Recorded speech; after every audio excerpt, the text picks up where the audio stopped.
Porque a Anvisa aprovou hoje o uso emergencial de um medicamento que poderá ser usado em pacientes com Covid-19. Notícia importante aqui. Trata-se de um coquetel que contém a combinação de casirivimab e indevimab, 2 remédios experimentais desenvolvidos pela farmacêutica Roche.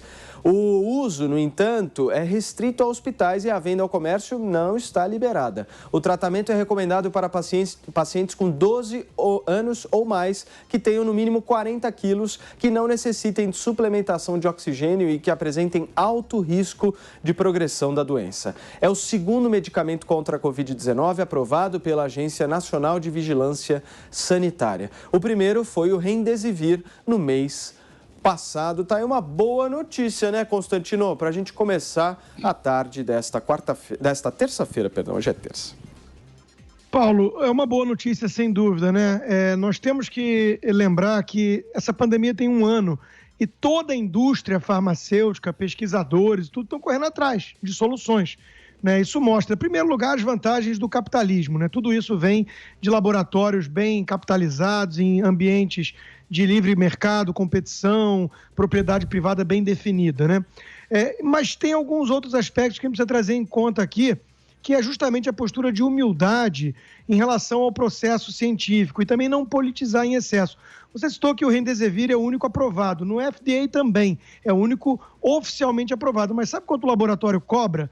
Mais de $2.300 pelo remédio. Quer dizer, é inviável, ainda mais para uma realidade do SUS no Brasil. Além disso, eu quero chamar a atenção do nosso ouvinte, telespectador, né, para esses conflitos de interesses que existem também. A Big Pharma é uma das indústrias mais ricas do mundo, é multibilionária. E existem conflitos de interesse. Né? O Jornal Zero Hora tem uma reportagem de 2017 mostrando como é que os médicos são assediados, muitas vezes pela indústria farmacêutica, com, propaganda, com congressos, brindes e outras cositas mais. Então, existe um conflito de interesse. São seres humanos, do outro lado, a natureza humana é sempre corrompível, né? Nós não podemos imaginar que do outro lado existem deuses, e por isso é importante manter também maior humildade. Em contrapartida, o Óleo de Lorenzo, que é um filme maravilhoso, mostra como que uma família acabou desenvolvendo um tratamento para uma doença rara. Né? Então, isso também acontece. Então, é tudo experimental. Isso é o mais importante ter em mente. Por isso que eu digo que ineficácia comprovada, como tem repetido, inclusive, minha colega Amanda, é muito diferente de eficácia não comprovada. Vários remédios que tomamos para inúmeros tratamentos hoje não possuem teste duplo cego, teste de ouro, randomizado e tudo mais. Isso é fato. Né? E eu quero ler aqui, inclusive, para fechar, um trecho da própria Agência de Saúde Europeia, que foi citada pela minha colega, a EMA, que concluiu que os dados disponíveis hoje, né, não apoiam o uso desses tratamentos precoces, aqueles remédios todos lá, né, que foram politizados, fora dos ensaios clínicos, mas diz que mais estudos são necessários para tirar conclusões sobre a eficácia e a segurança do produto. O mesmo a gente encontra no CDC. O meu ponto aqui é muito simples, né? Vamos continuar deixando as empresas, os laboratórios trabalharem, vamos manter algum grau de ceticismo, porque é muito dinheiro envolvido, e vamos deixar a política de fora. Amanda Klein, está faltando humildade nesta pandemia, como o Constantino disse? Eu acho que tem que sobrar ciência, Paulo, isso que eu acho que tem que sobrar. O começo do comunicado que o Constantino acabou de ler da EMA, né, da Agência de Medicamentos Europeia, diz que a EMA concluiu que o uso de ivermectina para prevenção e tratamento da Covid-19 não pode, neste momento, ser recomendada a não ser em tratamentos, em ensaios clínicos, né? E aí o restante, ele já leu, mas o importante é essa primeira frase, não é recomendada em estudos, nem não é recomendado para o tratamento ou prevenção de Covid-19. Mas eu queria falar um pouquinho sobre esse outro medicamento aprovado hoje para uso emergencial pela Anvisa, o Regeneron, que eu conversei com alguns infectologistas e epidemiologistas, e eles me explicaram, na esteira do que disse o Constantino, de que terá pouco impacto em saúde pública. Por quê? Porque é um medicamento muito caro, né? E só é usado na rede hospitalar, não pode ser comprado pela pessoa para usar. Então, ele é de uso intravenoso, é caro e é difícil de produzir. Então, por isso, esse baixo impacto na saúde pública. E como é que ele funciona? Ele é basicamente um coquetel com 2 anticorpos monoclonais. Anticorpos monoclonais, eles reproduzem, eles imitam, eles repetem os anticorpos naturais que nós temos no nosso corpo, né? Então, eles são anticorpos neutralizantes que se ligam à proteína S do vírus e impedem que o vírus entre na célula. Agora, quando ele é administrado no estágio precoce da doença, tem que ser tomado nos primeiros 10 dias, né? Não pode ser tomado por ninguém que esteja em caso grave, então é indicado, recomendado para casos leves e moderados de Covid. E uma vez que o vírus entrou na célula e já está se replicando, aí o remédio tem pouco efeito, por isso que tem que ser nesse estágio inicial. Os Estados Unidos, por exemplo, estão usando esse remédio de graça, o governo comprou, assim como fez com vacinas, mas dificilmente essa realidade poderá ser adaptada pelo SUS, por exemplo, né? Então, a indicação é para pessoas que estão em alto risco de desenvolver a doença, assim que esse remédio é administrado nos Estados Unidos. Então, mais idosos, pessoas acima de 65 anos, ou então que tem alguma doença como diabetes ou doenças cardiovasculares, né? Alguma comorbidade. Então, o que você tem normalmente é uma corrida entre o vírus e o corpo produzindo os anticorpos. E esse remédio, o Regeneron, como é que ele age? Ele induz o seu corpo, né, a produzir anticorpos, ele entra com esses anticorpos neutralizantes, então ele ajuda você a ganhar a corrida do vírus. Ele pode ser uma opção para, por exemplo, quando você tiver uma grande parte da população vacinada e algumas pessoas não podem tomar vacina ou algumas pessoas mesmo assim ficam doentes, aí sim você pode tomar esse remédio em menor escala, mas dificilmente terá um impacto, um efeito grande nesse estágio da pandemia. Isso é um medicamento caro, né?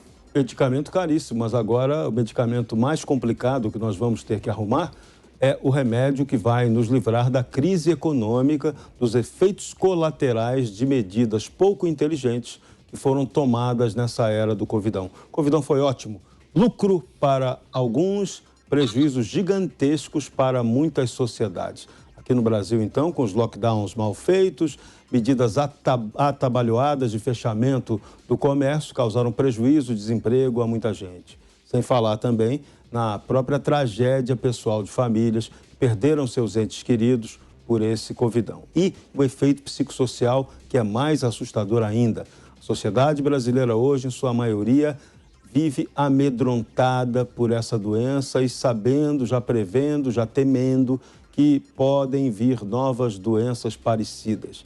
E aí, haja dinheiro para sustentar isso, haja remédio. E é nessa hora que a grande indústria farmacêutica faz a sua festa, que a grande indústria médica também faz a sua festa. Medicamentos caríssimos para poucos. No caso desse medicamento que estamos discutindo agora, desse nome complicadíssimo, que se alguém aí do povão conseguir decorar vai ser muito bacana, mas esse remédio o povão nem precisa perder tempo em decorar porque não vai usá-lo, não vai chegar para você que é pobre. Agora, os ricos, sim, esse que tem acesso ao SUS dos milionários, terá esse remédio e poderá se curar de várias outras doenças. Agora, ponto que a gente tem que ficar muito atento. A indústria farmacêutica está deitando e rolando e vai faturar muito mais ainda em cima das ondas das vacinas. Porque as vacinas que estamos tomando hoje, elas têm um prazo de validade muito curto. Ou seja, quem pensa que está se vacinando agora e está livre, não. Continue tomando suas medidas protetivas, suas medidas preventivas, porque essas vacinas têm pouca validade. A nossa, por exemplo, a excelente Coronavac, que é uma boa vacina, mas a validade dela é só de 6 meses. Então, teremos que sair de uma grande onda de vacinação para uma mega outra campanha de vacinação logo na sequência. Então, isso é caro, isso envolve uma logística muito complicada e o Brasil vai ter que se preparar para isso, não tem jeito. Muito bem, Serrão, o coquetel trata-se da combinação do Casirivimab e do Endevimab. Realmente... Fantástico, Vai ser um pouco complicado. Ninguém merece isso aí, gente. Não, ninguém merece esse nome, Um pouco complexo, realmente, da gente... Pior é se alguém tiver a ideia de botar nome no filho desses remédios, né? Que pode acontecer, corremos esse perigo. Casirivimab e Endevimab, realmente 2 nomes complexos. Agora, eu queria voltar aqui no tema que o Constantino falou, para a gente debater um pouco, dessa questão da competição no setor privado que existe em relação a medicamentos, a vacinas. Como é que a gente fica nessa história, Constantino? As pessoas que estão nos ouvindo, elas ficam um pouco de mãos atadas, né? Porque nós estamos dependendo do governo, estamos dependendo desses laboratórios. Como é que a gente fica nessa história? Paulo, aqui não há milagre, né? Veja que todas essas vacinas que estamos discutindo e potenciais remédios para tratamento, né, imediato ou depois, né, eles vêm basicamente de laboratórios privados em países capitalistas, com livre mercado, né, e propriedade bem definida. Então, a Big Pharma é uma indústria multibilionária, uma das mais poderosas do mundo. Existem conflitos de interesse e é preciso sempre ser cético com isso. Por isso que é muito importante confiar, acima de tudo, no seu médico. Ele que vai prescrever o medicamento e você tem que confiar nele, né? Senão você realmente está ao Deus dará. Agora, é muito importante aqui, né, resistir à tentação da demagogia, que eu chamo de Maquiavel às avessas. Maquiavel queria, né, matar 100 para salvar 1000. O Maquiavel às avessas é aquele que quer salvar 100 matando 1000, que é mais ou menos aquela história de olhar com um foco muito míope no curto prazo, né? Quebra todas as patentes e distribui os remédios. Isso é tentador, isso parece um discurso de Boulos, de Freixo, ou já de algum tucano, talvez. Mas a verdade é que se você for por esse caminho, né, o que você está fazendo? Tirando todos os incentivos, todos os estímulos que existem para que essas indústrias, esses laboratórios, continuem investindo em pesquisa e desenvolvimento, que é um investimento impressionante. Né? Só para aprovar um remédio em condições normais, né, que a pandemia tirou de equação, né, na FDA americana, leva algo em torno de 1 a 2, 3 anos e gasta-se 1 a 2 bilhões de dólares. Não é qualquer um que tem bala na agulha para isso. Então, se você forçar o resultado que você olha ex post facto, né? Uma expressão em latim complicada, mas quer dizer basicamente após, com benefício do retrospecto, após o resultado. Você quer distribuir aquilo que tem, sem entender como é que foi criado em primeiro lugar, o que você mata? A galinha dos ovos de ouro. Então, é muito importante ter em mente isso, porque já começa a ver, né, gente? Tem que pegar e distribuir, tem que quebrar as patentes, tem que fazer isso. Aí você está condenando à morte, o resto todo. Basta ver a indústria maravilhosa de medicina em Cuba, né? Não produz nada. Amanda, qual a sua opinião sobre isso?